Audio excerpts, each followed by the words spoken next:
Les 11 et 18 juin prochains, vous allez décider qui seront les parlementaires de la première et seconde circonscription qui siégeront à l'Assemblée nationale.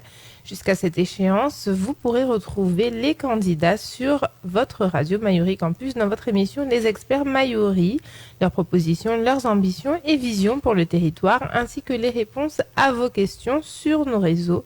Et via nos réseaux, c'est en Facebook Live les lundis, mardis et mercredis exceptionnellement pour pouvoir recevoir tous les candidats à 18h et aujourd'hui, vendredi, exceptionnellement à 13h et en rediffusion tout au long de la semaine. C'est encore une fois dans votre émission Les Experts Mayuri face à la large offre de candidats aujourd'hui et cette année. Pour cette échéance électorale, nous voyons une nouvelle vague de candidats, de jeunes candidats qui veulent et qui ont l'ambition de renouveler l'offre politique. Aujourd'hui, nous recevons Guillermo Jauger qui vient s'inscrire et proposer sa candidature dans la seconde circonscription. Comment pouvez-vous vous introduire aux électeurs et aux Guyanais qui ignoreraient qui vous êtes? Oui, donc déjà bonjour à tous les internautes de Mayuri Campus. Donc je suis très ravi d'être reçu aujourd'hui à l'OTAN avec vous aujourd'hui pour justement premièrement me présenter car là c'est officiel, je suis bien candidat aux élections législatives et avec ma suppléante Ivan Hort.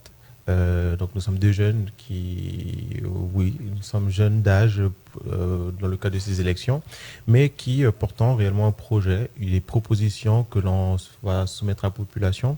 Et donc c'est vraiment dans cette idée de proposition qu'on y va réellement sur cette deuxième circonscription. Et pour, mis à part, on va parler de renouvellement de la classe politique, mais surtout pour apporter d'autres sujets sur la table politique et faire qu'on trouve des solutions ensemble sur toutes les thématiques qu'on portera dans le cadre de ces élections législatives. Donc après, plus personnellement, je m'appelle Guillermo Jauger, je suis un jeune originaire de Saint-Laurent-du-Maroni. Donc j'ai actuellement 22 ans. Et je suis étudiant à l'Université de Guyane, également représentant des étudiants, vice-président de l'université en charge de la vie estudiantine et de campus. Je suis également président d'association à la Maison des Jeunes de Guyane, donc qui sert exclusivement à organiser des événements, à venir en aide aux étudiants de l'ensemble du territoire. Et en gros, je suis engagé depuis bientôt... Là, cette année, ça va faire 9 ans que je suis vraiment engagé, que ce soit dans la vie collégienne, lycéenne, universitaire et même dans le quotidien de la Guyane. Donc, c'est vraiment avec beaucoup d'enthousiasme que j'ai été sollicité et choisi par notre groupe pour porter ce projet qu'on a on va dire, formé ensemble. Et que tout au long de cette campagne, on pourra expliciter au niveau de la population de Guyane.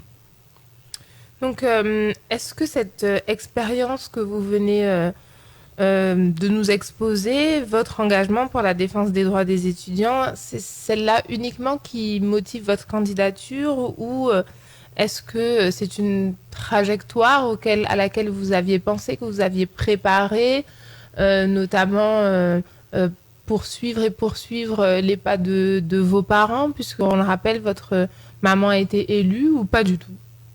Donc, franchement, dans le cadre de ces élections, c'est vraiment par rapport à ce qu'on peut apporter, en comparaison à ce qui avait déjà été proposé les années antérieures. On a pu suivre des élections quand même depuis 2012. On voit ce qui est mis au devant de la scène. Et surtout, lorsqu'on regarde l'état du pays, aujourd'hui, nous, on se dit qu'on ne souhaite plus être... on va dire, spectateur de tout ce qui se passe. On veut apporter notre pierre à l'édifice, car il faut quand même le rappeler que la jeunesse aujourd'hui, on représente plus de 60% de la population de Guyane, donc qui ont moins de 25 ans. Et malheureusement, on a vraiment ce sentiment de souvent devoir limite mendier l'attention de certains de nos élus ou pour se sentir écoutés. Donc aujourd'hui, moi, on vous dit que ça s'arrête par ma personne propre, cette candidature. C'est vraiment sur la base de tout ce que on vit au quotidien, tout ce dont on va dire en empathie dans notre quotidien de citoyens qu'on s'est décidé d'aller à ces élections. Donc après, oui, c'est sûr que le fait d'avoir ces engagements, ça conforte, car oui, très tôt, on a su prendre le goût des responsabilités, on a su faire des choses voilà, pour déjà faire avancer la cause de nos différentes communautés, que ce soit au collège, au lycée, etc.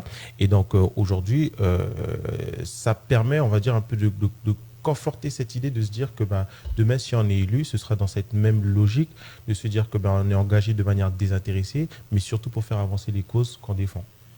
On a pu vous entendre et comprendre vos propos lorsque vous avez été appelé à intervenir. Vous avez parlé des dernières élections, vous êtes remonté à 2012, mais très très récemment, lorsque vous avez été sollicité pour commenter dans le cadre de l'entre-deux tours lors des dernières élections territoriales. Vous aviez dit que vous aviez été sollicité pour être candidat sur les différentes listes qui se sont proposées, qui ont été proposées à la population. Pourquoi cette échéance, donc les élections territoriales, ne représentaient pas pour vous une opportunité ? Est-ce que vous aviez déjà envie de vous présenter aux législatives ? Est-ce que vous vous prépariez déjà ou tout simplement vous n'étiez pas prêt ? Donc justement, cette question m'avait été posée sur le plateau. Et donc, en fait, à l'époque, je venais d'être élu représentant des étudiants et vice-président de l'université. Donc, c'était déjà une grosse responsabilité pour moi. Donc, je découvrais, on va dire, un autre engagement. Et donc, j'étais parti sur la base d'un programme qu'on avait présenté aux étudiants. Je me disais que prendre d'autres responsabilités au niveau de la CTG, alors que en même temps, j'étais également sur mes études, c'était trop pour moi. À l'époque, voilà, on m'avait sollicité, tous les candidats ont pu me solliciter dans le cadre de ces élections, mais on avait clairement fait comprendre que pour c'était notre priorité, c'était l'université, et surtout qu'on avait d'autres projets majeurs dont on saurait qu'on aurait eu besoin de l'appui de la CTG, etc. Et donc, c'est vraiment pour ça qu'on avait décidé de garder cette réserve avec l'équipe présidentielle de l'université. Après, non, à l'époque, moi je vous dis, et en toute sincérité, à l'époque, j'anticipais, je ne savais même pas que 2 ans après, j'aurais pu être candidat à ces élections législatives. Non, un an après, pardon, que j'aurais pu être candidat. Parce qu'en fait, la démarche, elle vient pas que de moi. C'est qu'à un moment donné, c'est justement après ces élections territoriales que on a eu un très petit groupe au début, on va dire ce déclic en se disant que oui, on ne pourra pas attendre que tout se fasse pour nous par les autres. À un moment donné, si on veut faire avancer les causes, il faut que nous aussi en prenne part complètement et qu'encore une fois, qu'on ne soit pas juste spectateur. Et je l'avais également dit sur les ondes de Radio Pays, que l'intervention de M. Wakapou avait fortement consolidé dans cette idée, parce qu'il nous avait vraiment fait comprendre que nous, en tant que jeunes, il fallait qu'on prenne nos responsabilités. Tout de suite après, c'était pas forcément de se dire être candidat, mais c'était justement de porter des propositions. Nous, il y a à peu près, on va dire, 6 mois de ça, on était toujours sur cette idée de se dire que on veut porter des propositions pour la jeunesse à ces élections législatives. Donc, on savait que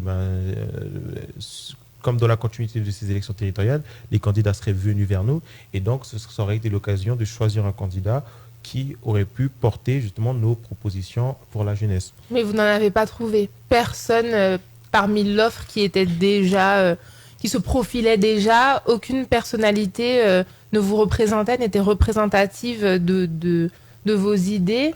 Vous savez, c'était surtout, nous, on ne cherchait pas forcément quelqu'un qui nous représentait, mais surtout quelqu'un qui avait déjà, on va dire, un certain, on va dire, une base, non, on va dire une base déjà concrète de propositions qu'on aurait pu compléter avec la nôtre. Parce que, vous savez, je l'ai toujours dit personnellement, les choix de soutien politique, il faut qu'on arrive à prendre de la hauteur et que ce ne soit pas juste, on va dire, des choix de sentiments de personnes, ou voilà, stratégiques ou arriérés de par on va dire, des propositions post-électorales.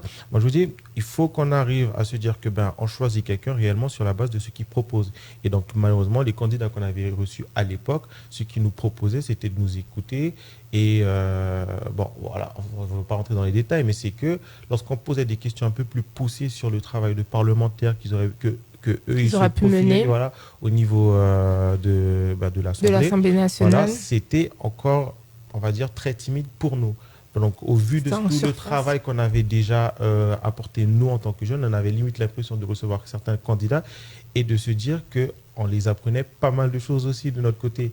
Et donc, c'est après avoir rencontré, on va dire, à peu près d'une dizaine, hein, je vous De dis, de candidats. candidats, qu'on s'est dit non, franchement, si c'est Ils ne ça, répondaient pas à vos voilà, aspirations et vos objectifs, votre c'est vision. ça, c'est parce que après, ça fait que si nous, dès le début, ben, on choisit, imaginons le favori qui ressort au niveau des ondes, moi je vous dis, c'est pas forcément ça, car euh, moi je pense qu'on a un peu tous notre part de responsabilité quand on regarde l'état actuel de la Guyane, parce que ben, souvent, c'est vrai qu'on a choisi ben, parce que ben, c'est telle personne, parce que c'est un ami, parce que c'est une personne qui nous avait soutenus auparavant. Moi je pense que lorsqu'on regarde vraiment l'état critique de la Guyane, il faut qu'on arrive à choisir réellement sur la base d'un projet et de se dire que bon, voilà, c'est ça que la personne propose de défendre. Et donc, ensuite, par rapport au projet, qu'on arrête vraiment ces idées de tu m'as soutenu, tu m'as pas Pas soutenu, par etc. Voilà. Par affinité, ni affinité, par etc. tactique C'est ça, c'est électoraliste, ça, c'est ça. pour Je- l'intérêt du plus grand c'est nombre. ça parce que je me dis aujourd'hui, on peut plus se le permettre.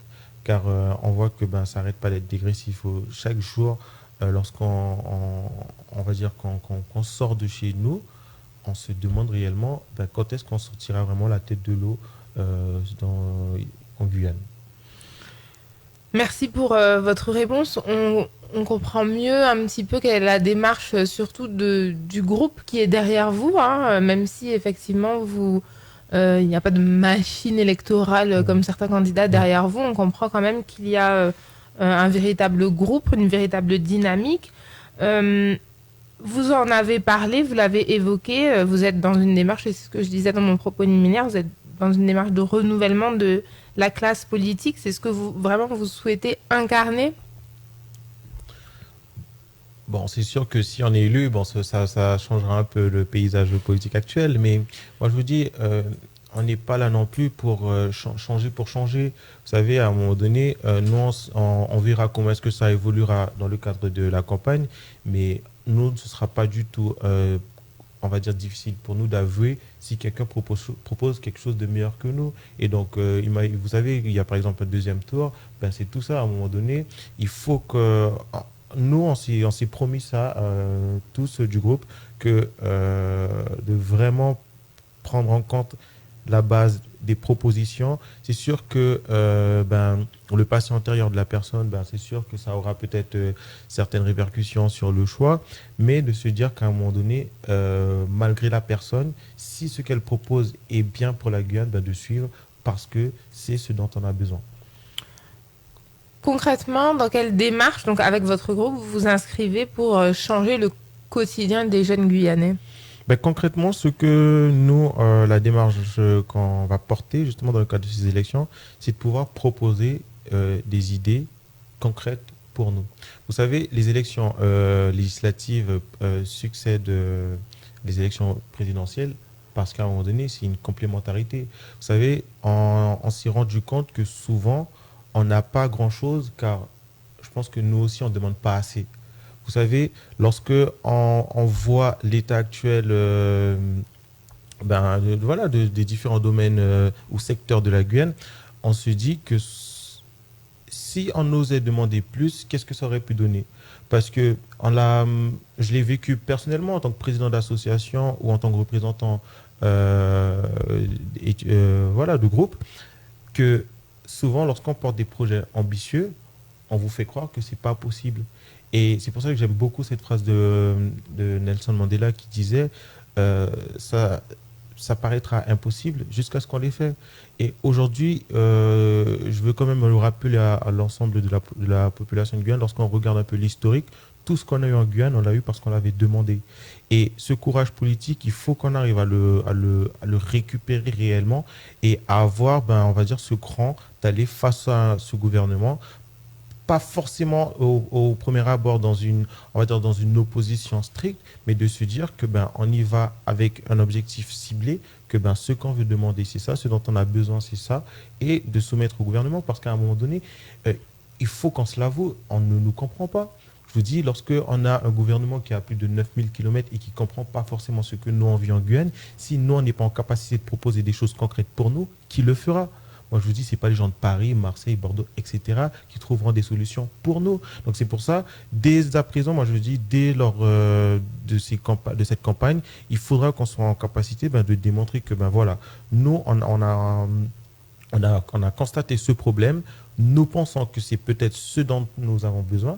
Nous irons le soumettre au gouvernement. Et puis après, on va dire dans le cadre d'échange de bons procédés, on verra et on discutera pour qu'on ait ce dont on a besoin. Car moi, je trouve ça, souvent on me trouvera simpliste, mais c'est ça, à un moment donné, c'est à nous qui vivons notre quotidien guyanais de porter des solutions pour nous. Car on pourra relire tous les programmes présidentiels, etc. Mais tant que nous, on n'apportera pas un peu notre pierre dans ce programme qui est surtout nationalisé au niveau de l'Hexagone, nous, on en pâtira à chaque fois parce qu'on ne nous comprend pas et nous aussi, on n'aide pas trop à ce qu'on nous comprenne. Quand on comprend sur quelle logique repose la réflexion du président et a fortiori son gouvernement, sur quel levier comptez-vous vous appuyer? Donc, il y en a plusieurs. Moi, je pense que premièrement, tout ce qui se passe un peu en Guyane reste souvent en Guyane.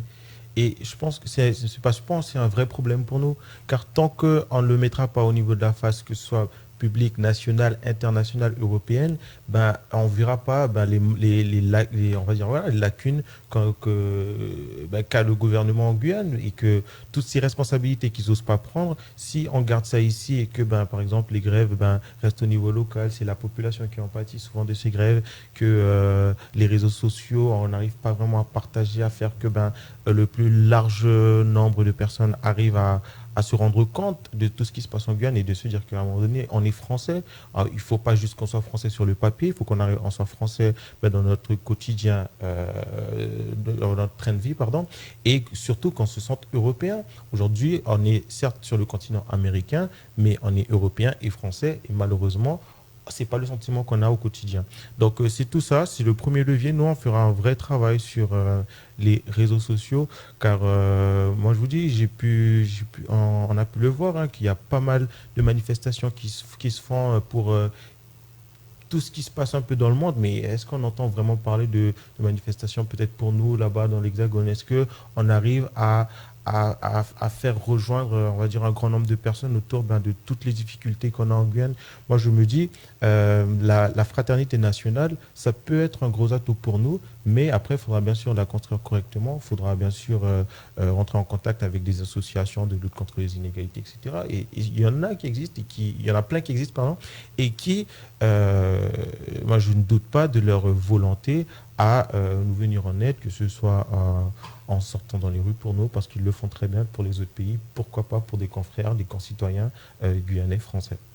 Donc, et vouloir relayer les intérêts de la Guyane? C'est ça, c'est à un moment donné de se dire qu'on est sur une grande table, on est autour d'une grande table, on va peut-être, on arrive à jouer peut-être on va dire en collaboration avec les Outre-mer de temps à autre, mais élargissons-nous et osons appeler à ce que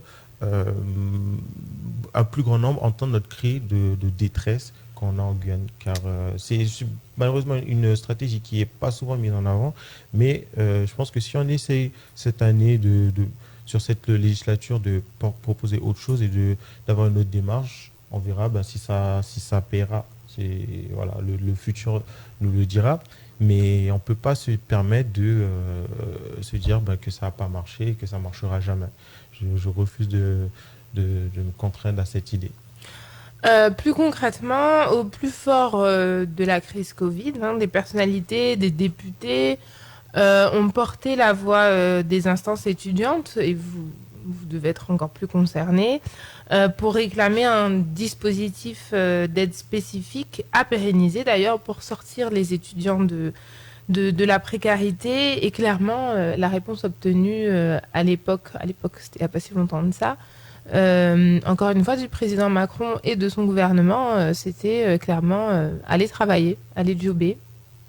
Face à ce type de réponse, qu'est-ce que vous comptez engager parce que, encore une fois, la crise Covid a laissé des traces qui sont toujours là et on sait que les étudiants sont toujours en situation de grande difficulté. Oui, effectivement, hein, je rejoins complètement ce que vous venez de dire.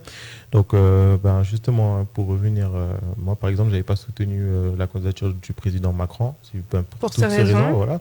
Et lorsqu'on avait face à lui un Jean-Luc Mélenchon qui avait justement compris que si on veut optimiser la réussite estudiantine, c'est justement essayer que le maximum d'étudiants n'aient pas à travailler en même temps que de faire leurs études. Et donc, voilà, après, là, aujourd'hui, à chaud, je ne saurais pas vous dire exactement ce qu'on pourra mettre en place, car même si je suis étudiant moi-même, c'est sûr qu'il y a plein de leviers, plein de dispositifs qu'on pourra mettre en place. Après, je suis quand même très proche de pas mal de syndicats étudiants, pas mal d'associations étudiantes aussi, que ce soit ici en Guyane ou au niveau national. Ce sera avec...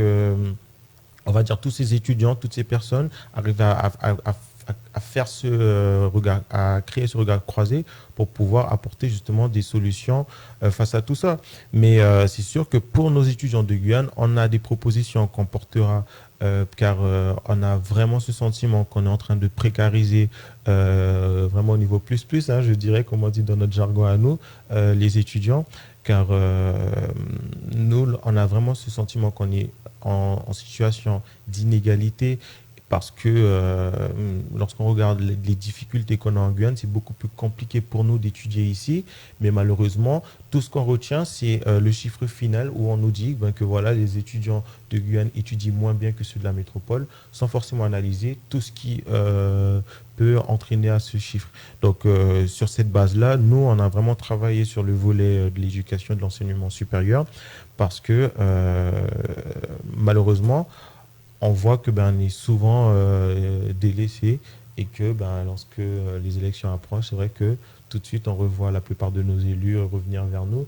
Mais le message fort qu'on voudra surtout laisser dans le cadre de cette campagne, c'est de se dire qu'à un moment donné, la jeunesse, on n'est pas juste là pour que lorsqu'il y a les élections. Il faudra qu'à un moment donné que nos élus comprennent qu'il faudra faire avec nous et surtout pour nous, car je vous dis, c'est comme je l'ai dit au début, on ne peut pas représenter plus de 60% de la population et avoir ce sentiment déjà de ne pas être représenté. Lorsqu'on regarde les collectivités, très peu de jeunes sont élus aujourd'hui de moins de 25 ans.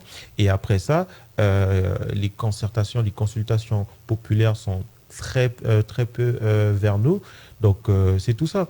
Après, encore une fois, je ne veux pas qu'on me range dans cet aspect-là. Mais oui, on portera des propositions pour l'ensemble de la population. Mais c'est sûr que ce prorata qui est justement beaucoup plus important vers les jeunes, on portera vraiment des idées vers eux. Donc, quelles sont vos autres priorités en arrivant à l'Assemblée nationale? Donc, on a effectivement parlé de la précarité des jeunes. Est-ce qu'il y en a d'autres? Oui, il y en a. Déjà, la précarité, aujourd'hui, elle est élargie à l'ensemble de la population. C'est ça, c'est qu'à un moment donné, nous, on a vraiment des situations d'inégalité qui durent sur le territoire depuis les années 50. Et depuis, personne n'en parle. Aujourd'hui, on va ramener certains dossiers sur la table qui font que on a des inégalités, que ce soit entre salariés, entre étudiants, etc.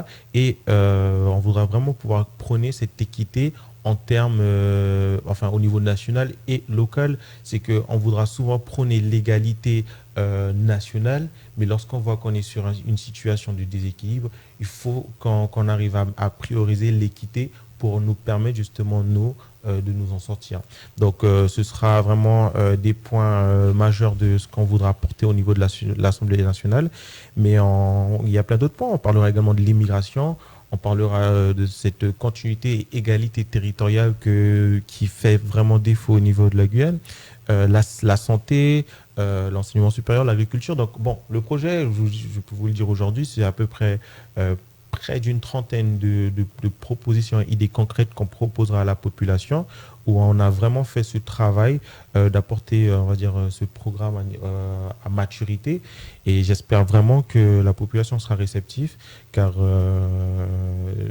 je veux vraiment pas que cette, on va lui parler de chaîne manteau, hein, de se dire que parce qu'on est jeune, on n'a pas le droit forcément de se lancer. Non, aujourd'hui, je pense justement que ce serait bien que, au vu des temps qui courent et de tout ce qu'on a bien pu vivre durant toutes ces années, pourquoi pas tenter peut-être certes des candidats plus jeunes, mais avec un projet. Car peu importe notre âge, si le projet derrière il est pas bon, moi la population le verra. Donc aujourd'hui, nous on a fait ce travail. Et on demande juste à la population d'être réceptive et d'essayer de comprendre au mieux cette démarche qu'on aura. Et je pense que dès lors où ce sera on va dire dans ces conditions, il n'y a pas de raison. Vous avez parlé d'une trentaine de propositions et vous avez parlé également d'une des priorités qui serait l'éducation et l'enseignement supérieur sur laquelle vous vous seriez particulièrement penché. Est-ce que justement, puisqu'on est sur la seconde circonscription, il n'y a pas que l'Ouest, hein, on le rappelle, mais est-ce que vous avez, avec votre équipe, particulièrement réfléchi à comment travailler de concert avec l'Université de Guyane sur la relance du projet de l'antenne de l'Ouest Je parlerai et même de pas, Saint-Laurent-du-Maroni d'ailleurs? même pas de l'Ouest, moi je parlerai même du campus de l'Ouest à un moment donné, lorsqu'on voit que il y a vraiment cette évolution de candidats, pardon, d'étudiants de l'Ouest, c'est sûr qu'à un moment donné, on ne pourra pas ramener tous les étudiants sur l'île de Caen. Cette idée qui est quand même en discussion depuis bien des années, aujourd'hui on ne sait pas où est-ce que ça en est. Moi également en Et tant qui est revenu un petit peu Oui, au point mort. c'est ça qui est revenu un peu Comme au point question mort. foncée, semblerait-il. Bon, non, parce que l'espace avait été trouvé, mais le gros souci, c'est surtout les fonds. Et donc, l'université, ses fonds, elle pioche un peu partout, hein, mais le plus gros, c'est au niveau du ministère de l'Enseignement supérieur. Et face à ce gouvernement, c'est vrai que on n'avait pas vraiment ces parlementaires qui portaient, on va dire, la voix de la Guyane au niveau national, car l'enseignement supérieur, voilà, ça dépend vraiment du régalien. Et pour ça, il faut qu'on ait. Donc, qu'est-ce qui n'a pas été fait? Non, ben, tout simplement, moi je vous dis, aujourd'hui, le président, il a pu relancer à combien de reprises qu'aujourd'hui l'université tourne avec près de 30% en moins de son budget pour pouvoir fonctionner correctement. Lorsqu'on voit le nombre de postes qui manquent et qu'on oblige limite ceux qui sont déjà en poste de faire le travail de 3 4 personnes, aujourd'hui, c'est ces choses-là qu'il aurait fallu porter au niveau de l'Assemblée et personne ne pourra dire qu'ils ne sont pas au courant. Aujourd'hui, à chaque fois qu'on reçoit, que ce soit des élus, des représentants, etc., on remet ça sur la table. Mais après, c'est vrai que lorsqu'il faut relancer un peu plus haut, ben, pour l'instant, on n'a pas encore eu d'écho de plus que ça. Il y a même, moi je vous parle par exemple de cette histoire du Crous. Aujourd'hui, en 2022, le Crous de Guyane, enfin le CLOS de Guyane, pardon, le Centre local des œuvres universitaires et scolaires, dépend toujours de la Guadeloupe. Vous voyez, c'est qu'on est toujours à ce stade où on dépend de plein d'autres territoires et on n'arrive pas à être autonome sur la plupart de nos services qu'on est censé offrir à la population.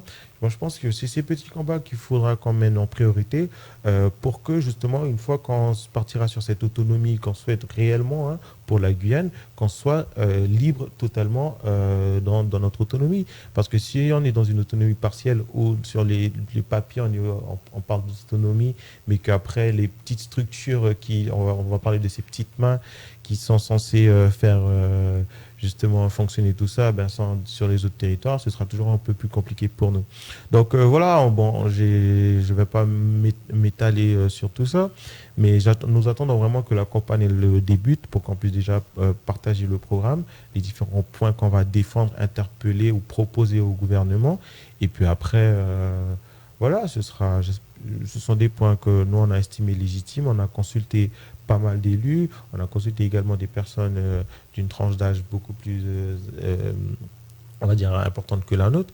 Et ça fait qu'aujourd'hui, on a réussi on va proposer du moins un programme qui représente les difficultés de la Guyane, car c'est surtout ça, pour proposer des solutions aux difficultés de la Guyane et de pouvoir les porter au plus haut et de faire comprendre au gouvernement, aux différents services que c'est ce dont on a besoin. Et si c'est compris par la population et qu'ils font ce choix de nous élire, ce sera déjà cette première preuve, cette première légitimité qu'ils pourront nous donner. Car beaucoup se disent que de par notre jeune âge, ça risque d'être un frein. Moi, je pense que non, ce sera justement de voir que si la Guyane est en capacité de choisir des jeunes qui ont pensé à de vrais projets pour la Guyane, ce sera un signal qu'on enverra au gouvernement de se dire que voilà, aujourd'hui, on est arrivé à ce stade où les jeunes, tellement on voit que ça avance pas, qu'on veut proposer également, et c'est ça. Ça doit faire au moins 100 fois que nous avons utilisé le mot jeune, hein, puisque effectivement, vous êtes dans vos premières très belles années. Et justement, est-ce que le fait de bénéficier, on va dire, de ces belles années, mais aussi de cette expérience, vous permet, vous inscrire dans une dynamique qui est différente, une façon différente d'aborder cette campagne, d'aborder la façon de faire de la politique, d'approcher les électeurs, la population autrement, d'innover aussi dans votre façon et dans votre approche. Essayer d'encourager, d'inciter les jeunes, encore une fois, ou le jeune public, les jeunes électeurs, et de limiter l'abstention ou pas du tout. Oui, c'est sûr que vous savez, lorsqu'on a été quand même engagé comme moi depuis plusieurs années, donc ça fait qu'on travaille avec plein de personnes, on a côtoyé pas mal de monde, et donc c'est sûr que au niveau justement de ces jeunes électeurs, ça voilà, on va dire ça conforte au niveau du choix. Et donc mais bon, j'ai envie de vous dire que nous, ce qu'on explique très bien à l'ensemble de la population, c'est qu'à un moment donné, il ne faudra pas voter parce que c'est Guillermo Jauger et Ivan Hort. Vous voyez, il faudra vraiment qu'on arrive à ce stade de se dire on vote parce que tu proposes ça. Vous proposez ça. Mais c'est sûr que nous, on essaie vraiment de faire ce travail, de se dire qu'à un moment donné, c'est pas Guillermo Jauger, mais c'est le projet porté pour que la Guyane compte, parce que c'est le slogan que nous on a porté. Il faut que la Guyane compte, car elle compte déjà le nombre d'années de retard qu'elle a, et donc pour ça, elle compte sur nous. Et donc j'espère vraiment que la population comprendra ce message qu'on est en train qu'on va faire passer durant cette campagne, et pour que après ça donne encore plus de légitimité. De même, je vous dis, je ne veux pas être élu député parce que voilà, on m'aimait bien, ou parce que, je sais pas, on aime bien mes oreilles. Vous voyez, enfin, c'est pour des critères qui permettront en rien de définir l'action de parlementaire que je pourrais avoir au niveau de Paris. Mais c'est vraiment de se dire que, cette année, on va faire confiance parce que c'est ce projet, c'est ça, et que, voilà, comparé aux autres candidats, peut-être c'est le projet pour que la Guyane compte qu'on a choisi. Et après, c'est sûr que sur le terrain, donc on fera pas forcément comme les autres, parce que déjà, vous savez, faire campagne, ça a un coût, et donc financièrement parlant, je ne sais pas combien est-ce qu'ils ont les autres candidats, mais je ne pense pas qu'on ait forcément la même enveloppe, mais de notre côté, on sera, on va dire, anticipé pour que on arrive à la même finalité. Moi, je dis, sur les réseaux sociaux, on sera, je l'espère, très bon. Et voilà, après, on verra, que ce soit au niveau de la proximité, de l'approche. Et c'est surtout de faire comprendre ça, que ce soit aux parents, que voilà, aujourd'hui, on se sent prêt. C'est comme lorsque il faut quitter le foyer parental. À un moment donné, il y aura ce départ. Et le message aussi après, ce sera pour tous les jeunes, voilà, encore une fois, c'est mon jeune, qui auraient voulu se présenter, qui auraient eu cette envie de porter un message, de porter des projets, et qui sont à chaque fois refroidis par la plupart des élus qui vous font comprendre que c'est impossible parce que c'est un gros coût, parce que c'est ci, parce que c'est ça. De montrer que si on arrive à faire une belle campagne, c'est possible, mais il faut avoir le projet. Moi, je pense qu'on peut avoir tout l'argent du monde, mais si le projet ne fonctionne pas derrière, ça aura du mal à passer au niveau de la population, il ne sera pas élu. Mais si on a le projet et que derrière, peut-être, on n'a pas autant de moyens, c'est faisable. Donc, Parce qu'on n'a pas l'expérience aussi. l'expérience, moi j'ai envie de vous dire, c'est comme lorsqu'on va chercher du boulot et qu'on vous dit que vous ne vous embauchez pas parce que vous n'avez pas d'expérience. À un moment donné, l'expérience s'acquiert sur le terrain. C'est sûr que voilà, si on ne me laisse pas ma chance, ben, j'aurai jamais cette expérience pour savoir. Mais pour être parlementaire, c'est pas parce qu'on a été maire qu'on sera un très bon parlementaire. C'est pas parce qu'on est déjà élu qu'on sera un très bon parlementaire.